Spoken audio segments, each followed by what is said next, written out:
Hello दोस्तों, मैं संदीप आप सबका अपने YouTube चैनल ज्ञान आरबीएल में स्वागत करता हूं। दोस्तों, आज हम बात करने वाले हैं विसर्ग संधि की। देखिए, हमने बताया था कि संधि के तीन भेद होते हैं, ठीक है। स्वर संधि, व्यंजन संधि और विसर्ग संधि। देखिए, हमने स्वर संधि और व्यंजन संधि पहले हम पढ़ चुके हैं। हमारा संधि में टॉपिक बचा था क्या? विसर्ग संधि का। तो आज इसे हम पूरा पढ़ने वाले हैं, ठीक। इसी वीडियो में हम पूरी विसर्ग संधि पढ़ेंगे, ठीक है, और अच्छे से समझेंगे, ठीक है। आप पहले एक चीज समझिएगा, विसर्ग क्या होता है। तो हम आपको बता दें, अगर आप वर्णमाला हमसे पढ़े होंगे तो आपको पता होगा, पहले ऐसे ही आपको पता होगा विसर्ग किसको बोलते हैं। आहा को हम क्या बोलते हैं?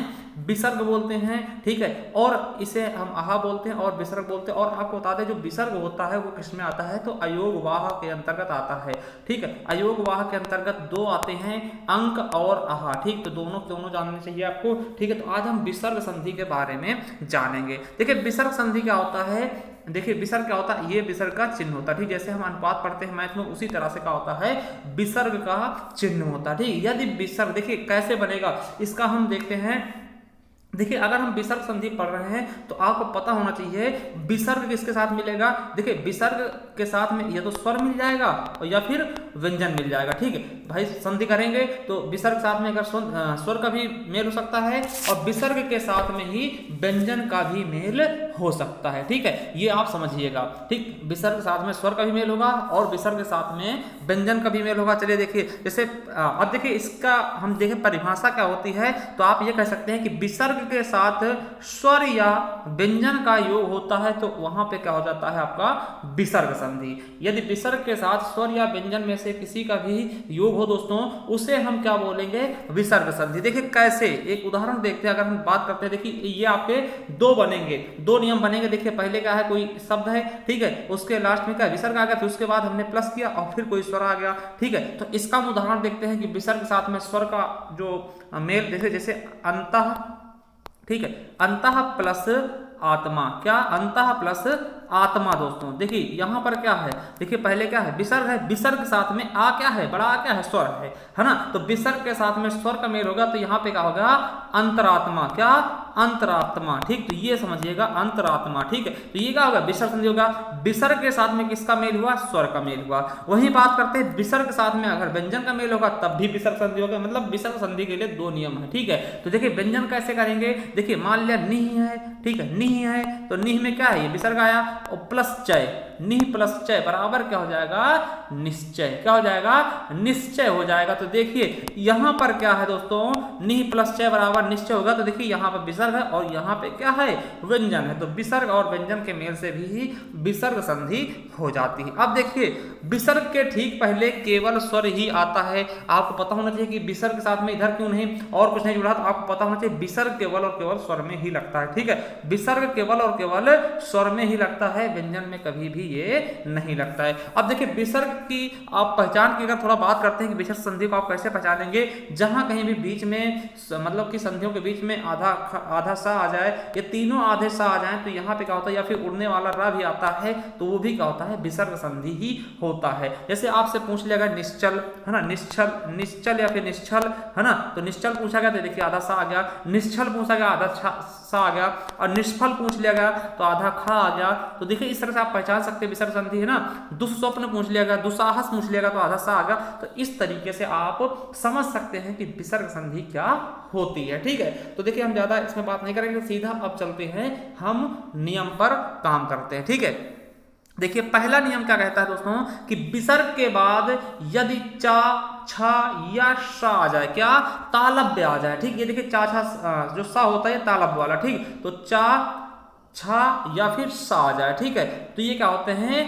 ताल होते हैं ना, ताल होते हैं, तालव्य, है ना। समझिएगा, देखिए ये तीनों ताल होंगे, ठीक है। ये चा होगा और छा होगा और सा, ये तालव्य अघोष स्वर आ जाए, ठीक है। अब देखिए विसर्ग के बाद यदि चा छा सा यानी तालव्य अघोष शब्द आ जाए तो दोस्तों विसर्ग क्या हो जाता है? सा सीटी में बदल जाता है, यानी कि तालव्य वाले सा में बदल जाता है। समझिएगा, यदि कोई पहले स्वर आ जाए फिर उसके बाद विसर्ग लगा हो, ठीक है, विसर्ग के बाद जस्ट बाद आप प्लस में देखेंगे तो चा, छा या फिर सा आ जाए तो दोस्तों आपके ये तीनों व्यंजन किस में बदल जाएंगे? सा सीटी वाले में बदल जाएंगे, ठीक है। तो समझिएगा, जैसे चा के देखते हैं, देखिए चा वाले देखते हैं तो देखिए क्या हो जाएगा आपका, जैसे का, प्लस चित। अब देखिए का के बाद क्या आया है, देखो विसर्ग, देखिए समझिए, थोड़ा सा जूम करके आपको समझाने की कोशिश करते हैं, इसमें कोई दिक्कत वाली बात नहीं। देखिए का के बाद क्या है, विसर्ग आया है, उसके बाद जस्ट चा आ गया है ना, तो विसर्ग के बाद अगर चा आता है तो किसमें टूट जाएगा, तो जो विसर्ग होगा वो शा में टूट जाएगा, क्या, आधे शा में। तो देख सकते हैं आप, देखिए ये का हमने क्या लिख लिया, का लिख लिया, इस वाले का हमने का लिख लिया,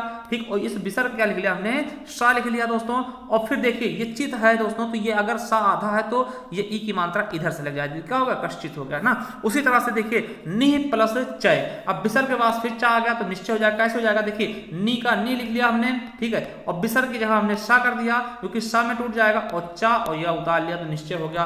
उसी तरह से मनः प्लस चिकित्सक क्या हो जाएगा, मन चिकित्सक, है ना। तो देखिए मनः की, देखिए ये जो हो जाए इसकी जगह सा आ जाएगा दोस्तों, तो सा हो जाएगा, तो ये जो चा वाला सा है इधर से लग जाएगा, तो ये मनुष्य चिकित्सक हो जाएगा, ठीक है। अब देखिए यशः प्लस शरीर, यशः शरीर हो जाएगा ना, क्या हो जाएगा, यशः शरीर हो जाएगा। ये जो विसर्ग है इसको हम सासिटी वाला कर लेंगे, देखिए इस तरह से पूरा लिख जाएगा ये खुद ही, ठीक। तो हमें पता है कि विसर्ग के बाद यदि चा आ जाए, छा आ जाए और सीटी वाला सा आ जाए तो वो किसमें, सीटी वाले सा में टूट जाता है। और उदाहरण देखते हैं, देखिए दोस्तों और उदाहरण देखते हैं, देखिए अंतः प्लस चक्षु, है ना, देखिए विसर्ग के बाद क्या है, चा आया तो चा किसमें टूट गया, शा में टूट गया ना, अंतश्चु, है ना।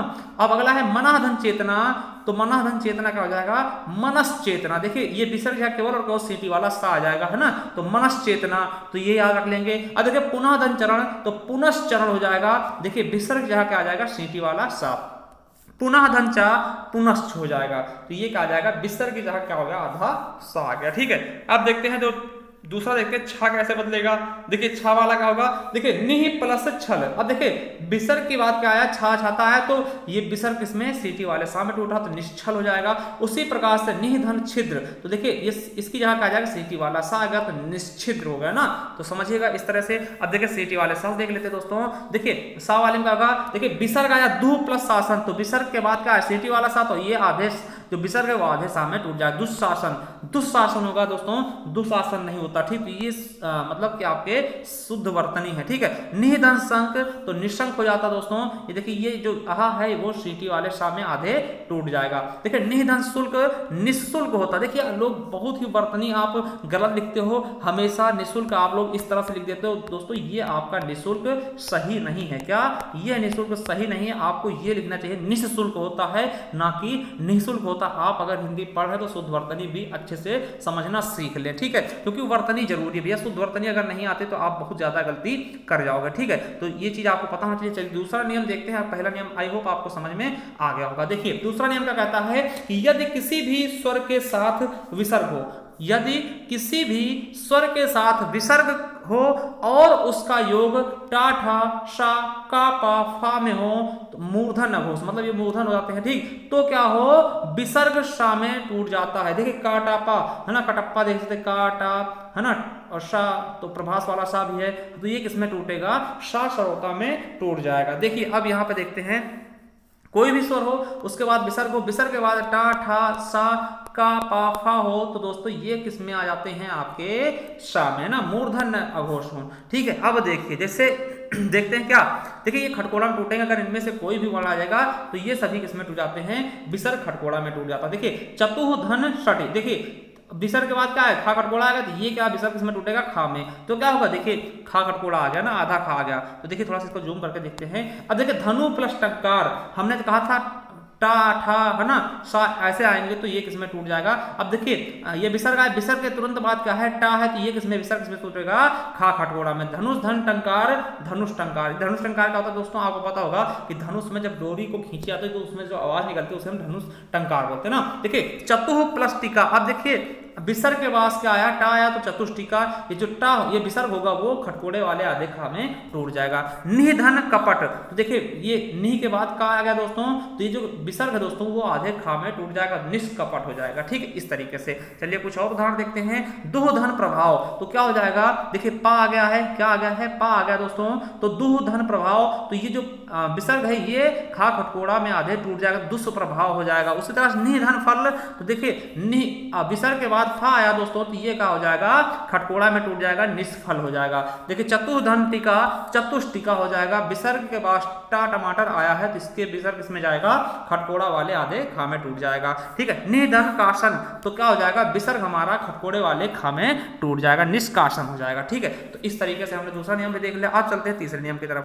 इसी नियम के एक दो उदाहरण और है जो बहुत ज्यादा इंपॉर्टेंट दोस्तों। आशी धनवाद बहुत बार पूछा गया, आशी धनवाद। देखिए आशी प्लस कार, ठीक, तो देखिए आवी प्लस कार, देखिए आविष्कार हो जाएगा। देखिए यहाँ पे क्या है, विसर्ग के बाद का आ गया तो ये खटकोड़ा में टूट गया, आविष्कार बहुत बार पूछा था। दुधन कर दुष्कर हो जाएगा ना, विसर्ग के पहले का आया है, ठीक है, विसर्ग के बाद का आया तो ये खटकोड़ा वाले खा में टूट जाएगा। उसी प्रकार से अनु प्लस का अनुष्का है ना, ये अनुष्का मैडम, देखिए इसमें क्या है, विसर्ग संधि है। ठीक है, चलिए अब नेक्स्ट देख लेते हैं। नेक्स्ट क्या कहता है, यदि विसर्ग से पूर्व, क्या विसर्ग से पूर्व आ बड़ा आ तथा विसर्ग के बाद कर कार कृत वर पति पर ऐसे सेंटेंस आए तो विसर्ग सा में टूट जाता है। देखिए विसर्ग के पहले क्या हो, पूर्व में क्या हो, आ और बड़ा आ। देखिए श्रेया, तो देखिए विसर्ग के पहले क्या है, देखिए या में क्या है, छोटा आ है ना, छोटा आ है, तो देखिए यहाँ पर विसर्ग पहले आ गया और उसके बाद क्या है, कर आ गया ना, तो कर आ गया तो किसमें, विसर्ग किसमें टूटेगा दोस्तों, तो आपको बताते हैं विसर्ग किसमें टूटता है, आधे सा में टूट जाता है। तो क्या हो जाएगा, ये देखिए ये इसकी जगह आधा सा हो जाएगा, तो क्या श्रेयस्कर हो जाएगा। ठीक, उसी प्रकार से भा प्लस कर, देखिए विसर्ग से पहले क्या है, बड़ा आ है और फिर बाद में कर आ गया तो ये विसर्ग किसमें टूटेगा, सा सरौता में टूट जाएगा। किसमें टूट जाएगा, सा सरौता में टूट जाएगा, तो क्या हो जाएगा, भास्कर हो जाएगा। उसी प्रकार से पूरा धनकार, देखिए विसर्ग के पहले क्या है, छोटा आ है और उसके बाद में क्या है, कार लगा है, तो क्या हो जाएगा, पुरस्कार, ये खटकोड़ा सरौता वाले सामने आधे टूट जाएगा। उसी तिरह पुरस्कार, देखिए लास्ट में क्या है, कार है, उसके पहले क्या है, विसर्ग के पहले क्या है, छोटा आ है, तो क्या बीच में सा सरौता लग जाएगा, तिरस्कार हो जाएगा। नमः प्लस कृत, अब देखिए कृत लगा है, हमने बोला था कृत भी आना चाहिए, ठीक, तो उसके पहले विसर्ग के पहले छोटा आ है तो नमस्कार हो नमस्कृत हो जाएगा।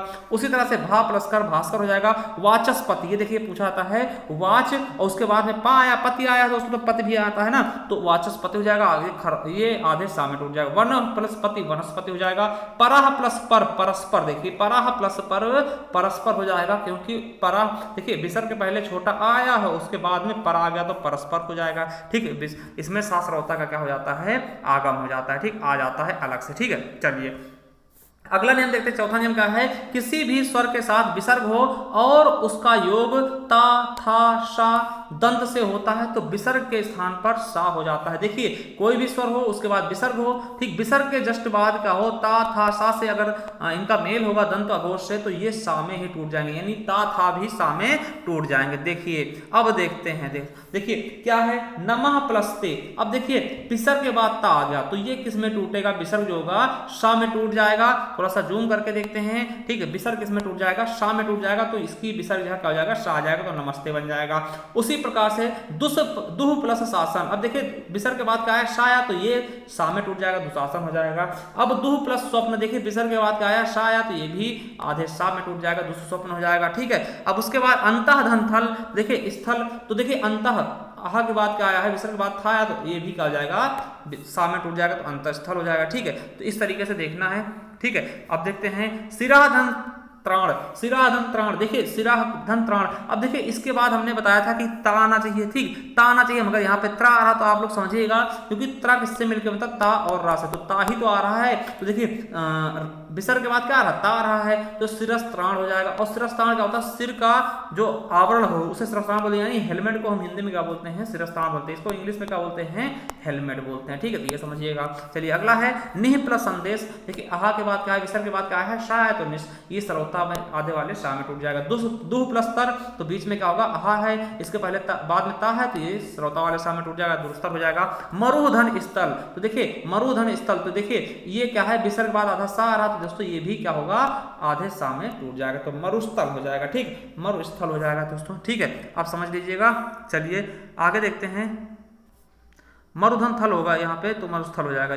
चलिए नेक्स्ट देखते हैं, नेक्स्ट क्या कर रहा है, 5 नंबर क्या है, देखिए यदि आ के बाद विसर्ग हो, क्या, यदि आ के बाद विसर्ग हो और उसका योग आ या कोई सघोष व्यंजन से हो, आ या कोई सघोष व्यंजन से हो तो विसर्ग का ओ हो जाता है। देखिए सघोष व्यंजन कौन कौन से होते हैं, या, रा, लावा, हा और तीसरा चौथा पांचवा वर्ण। ठीक, तीसरा कौन सा होगा, का, खा, है ना, देखिए तीसरा चौथा पांचवा, गा, घा और अंगा वाले तीनों जैसे चा छा जा झा इया, तो जा झा इया है ना, ऐसे। तो ये पांचों अक्षर के पांचों वर्ग के तीसरे चौथे और पांचवें वर्ग। देखिए यहाँ पर क्या होगा, विसर्ग क्या हो जाएगा, ओ हो जाएगा। ठीक, देखिए आप समझिएगा। अब देखिए मनः धन जा, ठीक, मनः धन जा। तो देखिए यहाँ पर क्या है दोस्तों, अब विसर्ग के बाद क्या है, जा आ गया। ठीक, ये क्या है आपका, आप समझते हैं चा छा जा, चा छा जा, जा किस में आता है दोस्तों, तीसरे वर्ग में ना। तो इसीलिए ये क्या हो गया दोस्तों, ओ में बदल गया, विसर्ग जो है ओ में बदल गया। तो यहाँ पे क्या हो जाएगा, विसर्ग जगह ओ लग गया, क्या होगा, मनोज हो गया। यसा धन धरा, तो ता था दा धा, तो चौथा वर्ण आ गया है सा के विसर्ग के बाद, तो यशोधरा हो गया। ये बिंदी जो आपकी विसर्ग थी वो दोस्तों ओ में बदल गया। मन नमः धन रथ, तो देखिए मना होना चाहिए, तो यहाँ पे हमने गलत टाइप कर दिया है, तो मना धन रथ मनोरथ हो जाएगा। पया धन दा, तो ता था दाधा है ना, तो दा तृतीय वर्ण है तो पयोद हो गया। यसा धन दा, यशोदा हो जाएगा। ठीक दोस्तों, क्योंकि आपके विसर्ग के बाद क्या आया है, ता था दा धा है ना, तो तृतीय वर्ण वाला आ गया है, तो यशोदा हो जाएगा। ठीक है, सिरा धन रेखा, तो सिरो रेखा हो जाएगा। ठीक है, ये रा आ गया दोस्तों है ना, रा हमने बताया था, ये देखिए ये रा भी आएगा ना, तो रा में क्या होगा, सिरो रेखा हो जाएगा। उसके बाद सरा धन जा, सरोज हो जाएगा। सरोज क्या होता है दोस्तों, कमल का पर्यायवाची होता है। मनाह धन हर, मनोहर हो जाएगा।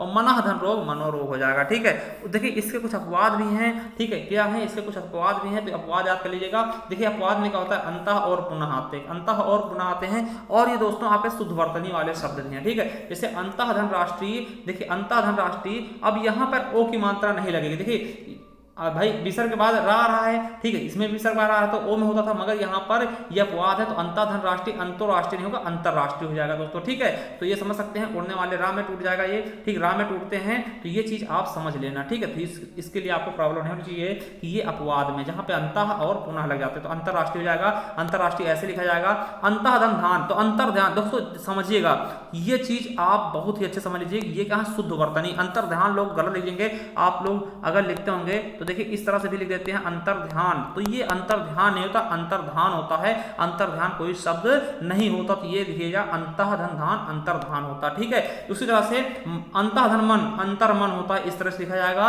और देखिए पुनः धन आप पुनरक हो जाएगा, ये भी आप समझ सकते हैं। और पुनः धन जन्म, पुनर्जन्म, तो पुनर्जन्म इस तरह लिखा जाएगा, ये शुद्ध वर्तनी है। और पुनः धन निर्माण, पुनर्निर्माण होता है ना, पुनर्निर्माण, तो क्या होगा, पुनर्निर्माण हो जाएगा दोस्तों। तो इस तरह से आप देख सकते हैं ना, पुनर्निर्माण। ठीक, तो ये चीज आप समझ सकते हैं, पुनर्निर्माण होगा, यहाँ पे आ जाएगा। ठीक है, तो ये चीज समझ सकते हैं। ठीक है, चलिए आगे देखते हैं। देखिए यदि आ के साथ विसर्ग हो और उनका योग आ के अलावा किसी स्वर से हो, ठीक, आ के बाद क्या हो, विसर्ग हो दोस्तों, और उनका योग किससे हो, आ को छोड़कर बाकी 10 स्वरों से हो। ठीक, आ को छोड़ दें, आ और आ को छोड़ दें, बाकी जो भी स्वर बचेंगे उनके साथ हो, तो वहां विसर्ग क्या होगा, लोप हो जाएगा, केवल विसर्ग हट जाएगा। जैसे अतः प्लस एव है ना, देखिए विसर्ग के बाद ए से मतलब कि ए आया है, ए स्वर आया है दोस्तों, यहाँ पे क्या होगा, केवल और केवल विसर्ग हट जाएगा, अतएव हो जाएगा। ठीक, उसी प्रकार से यशः प्लस इच्छा, तो देखिए विसर्ग के बाद क्या है, ई आया है, तो यश इच्छा हो जाएगा, केवल इसी को लिख देंगे, केवल विसर्ग हटा देंगे, तब धन एव, ए आ गया तो क्या ततएव हो जाएगा। ठीक, उसके बाद पै धन आदि हो जाएगा, तो पयाद हो जाएगा, यहाँ पे केवल विसर्ग हटा देना है। ठीक है, चलिए अगला देखते हैं। यदि आ के साथ विसर्ग हो और उनका योग, देखिए समझिएगा, यदि आ के साथ विसर्ग हो और उनका योग का खा पा फा के साथ हो, मगर क्या हो, उनके जो लास्ट वाले वर्ण हो उनमें रा ना हो। ठीक है, तो उनमें प्रकृति भाव हो जाता है, अर्थात कोई परिवर्तन नहीं होगा। जैसे प्रातः प्लस काल, प्रातः काल, सेम इसी तरह लिख ले जाएंगे। क्यों, क्योंकि देखिए जब आ के साथ विसर्ग हो, देखिए छोटे आ के साथ विसर्ग हो और उसके बाद उनका योग का खा पा फा से, देखिए का खा पा, देखिए विसर्ग बाद क्या है, का आ गया, इसीलिए ये क्या हो जाएगा, प्रातः काल, उसी तरह से लिख जाएगा। और देखिएगा आप कभी भी सोचिएगा, अगर हम विसर्ग के बाद इस तरह प्रातः काल लिखते तो यही सही होगा। हम इसके ऊपर सिरो रेखा नहीं खींचेंगे पूरा। ठीक है, दोनों वर्ण अलग अलग होंगे अगर विसर्ग लगेगा तो। ठीक है, उसी प्रकार से मनः धन प्रसाद, तो मना प्रसाद हो जाएगा। ठीक है, तो मनः प्रसाद हो जाएगा दोस्तों। ठीक है, उसी तरह से अधः धन पतन, अधा पतन हो जाएगा। और मनः धन कामना, मनः कामना हो जाएगा। क्या, मनः कामना, देखिए मनोकामना कोई सेंटेंस नहीं होता, मनोकामना ये सेंटेंस नहीं होता, गलत है, ये शुद्ध वर्तनी का हो जाएगा मनोकामना। ठीक है, तपः धन पूत, तपः पूत हो जाएगा। और पयाह धन पान, पयाह पान हो जाएगा, क्योंकि दोस्तों हमने इसके देख लिए है उदाहरण। ठीक है, चलिए अब अगला देखते हैं। 8वां नंबर क्या है, यदि आ को छोड़कर कोई स्वर के साथ विसर्ग हो, यदि आ को छोड़कर किसी भी स्वर के साथ क्या हो, विसर्ग हो दोस्तों। ठीक है, आ को छोड़कर, आ को छोड़कर दोस्तों, चाहे ई के साथ में हो, चाहे ओ के साथ में, ओ के साथ में, किसी के साथ में अगर विसर्ग हो दोस्तों, तो और उनका योग सघोष वर्ण से, सघोष वर्ण क्या होते हैं, यार अलावा हा और तृतीय चतुर्थ और पंचम, ठीक है। तो विसर्ग रा में आदेश हो जाता, समझिएगा। अब देखिए निधन मोह, देखिए विसर्ग के पहले क्या है, ई की मात्रा है, आ नहीं है ना, ई की मात्रा, और उसके बाद क्या आया है, माँ आ गया, ठीक, क्या आ गया है, माँ आ गया दोस्तों। ये पंचमा अक्षर तो क्या हो जाएगा, ये जो विसर्ग है वो रा में टूट जाएगा, तो निर्मोह हो जाएगा। उसी प्रकार से निधन योग, देखिए या के साथ में योग हो गया, ठीक है। तो क्या होगा, छोटी ई का योग किससे है, विसर्ग के पहले छोटी ई आया, आ नहीं आया है ना, और वही कहा जा रहा, उसके बाद क्या है, या आ गया तो नियोग हो जाएगा। उसी प्रकार से निधन लिप्त हो जाएगा, निर्लिप्त हो जाएगा, देखिए या आ गया, ला आना चाहिए तो ला आ गया, ठीक, निर्लिप्त हो जाएगा। यजुर्धन वेद, यजुर्वेद हो जाएगा, देखिए दोस्तों वाह आ गया है तो वाह देखिए दिया है ना, तो वाह हो जाएगा यजुर्वेद, तो ये जो विसर्ग है वो रा में टूट जाएगा, ऊपर उड़ने वाला। दूधन बल, दुर्बल हो जाएगा। उसी प्रकार से निधन धन, निर्धन हो जाएगा। देखिए आप समझ सकते हैं, ता था दाधा है ना, धा कौन सा है, चौथा वर्ड है, ठीक, तो निर्धन हो जाएगा। अगला है धनुधन धर, धनुधर हो जाएगा दोस्तों, धनुधन धर, धनुधर हो जाएगा, ठीक है। दूधन योजन, दूधन योधन, दुर्योधन हो जाएगा दोस्तों, ये समझिएगा, दूधन योधन का दुर्योधन हो जाएगा। आयुधन वेद, आयुर्वेद हो जाएगा उसी तरह से। और निधन अभिमानी, निरभिमानी हो जाएगा दोस्तों, क्या हो जाएगा, निरभिमानी हो जाएगा। निधन अपराध, निरपराध हो जाएगा। और निधन आशा, निराशा हो जाएगा। दूधन उपयोग, दुरुपयोग हो जाएगा दोस्तों। इस तरह से आप समझ सकते हैं, ठीक है। चलिए अगला देखते दोस्तों, यदि किसी वर्ण के पहले नी या दू शब्द आ जाए तो, ठीक है, यदि किसी शब्द से पहले नी या दू शब्द आ जाए तो विसर्ग रा में तथा उनकी मात्रा को अलग कर देते हैं। देखिए विसर्ग क्या होगा, रा में टूट जाएगा, और उनकी मात्रा को क्या करते हैं, हम अलग कर लेते हैं। देखिए यहाँ पे जैसे दुरासा है दोस्तों, तो दू में क्या है दोस्तों, अब देखिए यहाँ पे क्या होगा, जो मात्रा होती है उसको हम उसमें जोड़ देंगे, ठीक। अगर इससे हम तोड़ेंगे तो उसको अलग कर देंगे। जैसे देखिए दुर्धनाशा, तो दुरासा है, तो दू के बाद हम क्या लगा देंगे, विसर्ग लगा देंगे, और जो ये रा में आ की मात्रा है दोस्तों, ये रा गायब हो जाएगा, ठीक, और ये क्या हो जाएगा, आशा हो जाएगा, ठीक, दुराशा हो जाएगा। उसी प्रकार से दूधन आचरण क्या हो जाएगा, दुराचरण हो जाएगा, ठीक है। और निधन इच्छण, तो देखिए ये ई क्या होगा दोस्तों, इसमें इसकी जगह रा आ जाएगा, समझिएगा किस तरह समझाना चाह रहे हैं आपको, थोड़ा सा इसे थोड़ा समझ लीजिएगा। देखिए कैसे कह रहे हैं कि देखिए ये जो नी है, ठीक है, नी हमने नी लिख लिया। अब देखिए जो ये विसर्ग है इसकी जगह हम रा कर लेंगे, ठीक। अब मगर जो ये ई है दोस्तों, इसको हम क्या करेंगे दोस्तों, इसको हम छोटी करके इधर मात्रा लगा लेंगे, ठीक। देखिए ये इसकी मात्रा लगा दी और क्षण लिख दिया, निरीक्षण हो गया। इस तरीके से हम बताना चाह रहे हैं, ठीक। उसी प्रकार से निधन उत्तर, निरुत्तर हो जाएगा। देखिए निधन उत्तर तो नी लिख लिया हमने, और देखिए फिर इसकी जगह क्या होगा, रा हो जाएगा, और ये हमने ऊ की मात्रा लगा दी और उत्तर लिख दिया, निरुत्तर हो गया। इस तरीके से हम बोल रहे थे, ठीक है। चलिए अब समझ गए होंगे आप इसको भी, ठीक है। चलिए अगर कोई दिक्कत हमें कमेंट बॉक्स में कमेंट कर देना आप लोग, हम उसको अच्छे से समझा देंगे। चलिए अगला देखते हैं, 8वां नंबर क्या है नियम, यदि ई या ऊ के साथ विसर्ग हो तथा योग, उनका योग रा से हो, समझिएगा, यदि ई या ऊ के साथ विसर्ग हो दोस्तों और उनका योग रा से हो, तो ई का क्या हो जाता है, बड़ी ई में बदल जाएगा, और ऊ का बड़ा ऊ में बदल जाएगा, समझिएगा। देखिए अब देखिए निह में क्या है, विसर्ग के पहले क्या है, छोटी ई है, देखिए समझिएगा, थोड़ा बड़ा करके आपको बताना चाहते हैं। देखिए नी के साथ में देखिए रा लगा है, देखिए छोटी ई के साथ में रा का योग है। हमने बताया था कि अगर ई और ई के साथ में क्या हो दोस्तों, देखिए ई और ऊ के साथ में विसर्ग हो और उसके बाद क्या हो, रा से योग हो ना। देखिए ई के साथ में क्या है, विसर्ग है, और उसके साथ में रा का है, तो क्या हो जाएगा, ये जो ई है दोस्तों, ये बड़ी ई की मात्रा में बदल जाएगा। तो ये जो ई है, नी है, तो बड़ी ई में हो जाएगा, तो निधन रोग हो जाएगा, नी रोग हो जाएगा, ठीक है। और निरोग इस तरह लिखा था, निरोगी कोई शब्द नहीं होता, समझिएगा कि निरोगी कोई भी शब्द नहीं होता, निरोग शब्द होता है, ये समझिएगा, ठीक है। अभी में देखिए निधन रज है, देखिए नी के साथ में पहले विसर्ग के पहले क्या छोटी ई आई है दोस्तों, और उसके बाद में रा आ गया है, तो ये क्या होगा, बड़ी ई में बदल जाएगा, तो निधन रज बराबर का नीरज हो जाएगा। उसी प्रकार से निधन रो बराबर का नीरो हो जाएगा, बड़ी ई में बदल जाएगा मात्रा। उसी प्रकार देखिए दूधन रस, तो ये हमने बताया था कि जो ऊ होगा वो भी बड़े ऊ में बदल जाएगा, दूधन रस होगा दूरस हो जाएगा, बड़े ऊ की मात्रा में। चक्षुधन रोग हो जाएगा, चक्षु रोग हो जाएगा दोस्तों, ये छोटा ऊ बड़े ऊ में। दूधन राज दूराज हो जाएगा, बड़े ऊ की मात्रा लग जाएगी। तो इस प्रकार से आप इनको बदल लेंगे, कोई प्रॉब्लम नहीं होगी, ठीक है। चलिए अब आपको बता दें दोस्तों, देखिए अगर आप हिंदी साहित्य पढ़ना चाहते हैं दोस्तों, तो आप हमारे इसी चैनल पे हिंदी साहित्य का इतिहास पूरा हमने पढ़ा है, उसे पढ़ सकते हैं, ठीक। और अगर आपको ई बुक चाहिए तो हमने एक ई बुक लॉन्च की है दोस्तों, ठीक है। इसे अगर आप लेना चाहते हैं तो आप हमें कमेंट बॉक्स में कमेंट कर सकते हैं। इसका जो मूल्य है दोस्तों केवल और केवल 50 रुपये है, ठीक। आप हमें 50 रुपये पे कर सकते हैं, उसके बाद आपको ये PDF आपको प्रोवाइड करा दी जाएगी, ई बुक, ठीक है। इस ई बुक में क्या क्या है तो हम आपको थोड़ा संक्षिप्त बता दें कि इसमें हिंदी साहित्य सभी पुरस्कार हैं, चाहे वो ज्ञानपीठ हो, ठीक है, मंगला प्रसाद पारितोषिक हो, व्यास सम्मान हो, कोई भी सम्मान हो, सारे सम्मान हैं। और कभी उनके उपनाम है, जन्म स्थान के बारे में रचनाएं हैं, संपूर्ण हिंदी साहित्य का इतिहास भी है। और उसके बारे में हिंदी में प्रथम क्या हुआ, इस प्रकार के कम से कम 135 पॉइंट आपको इसमें मिल जाएंगे। ठीक है, अगर आप इसके बारे में ज़्यादा जानना है तो हमने एक वीडियो बनाई है केवल और केवल इस बुक के बारे में 10 से 12 मिनट के, आप उसे एक बार देख सकते हो। उसका लिंक भी हम नीचे डिस्क्रिप्शन में दे देंगे। तो चलिए, थैंक यू। और आपको बता दें, अगर आप संपूर्ण हिंदी पढ़ना चाहते हैं तो हमारे दूसरे चैनल पर जा सकते हैं, जिसका नाम क्या है, ज्ञान एजुकेशन आरबीएल। इस पर संपूर्ण हिंदी हम चला रहे हैं। देखिए, जैसे जाते हैं आपको उत्तर प्रदेश के बारे में आपको पढ़ना, यहाँ पे जाइएगा, उत्तर प्रदेश के बारे में पूरा मिल जाएगा। यहाँ पर हम 75 जिलों के बारे में अलग अलग पढ़ाए हुए हैं। ठीक है, और नीचे देखेंगे, इसके नीचे जस्ट आपको मिल जाएगा संपूर्ण Hindi new batch fall exam 2021 के नाम से। तो यहाँ जाकर के आप संपूर्ण हिंदी के बारे में पढ़ सकते हैं। चलिए, थैंक यू, धन्यवाद। अगर वीडियो पसंद है तो लाइक कर देना, चैनल सब्सक्राइब कर लेना।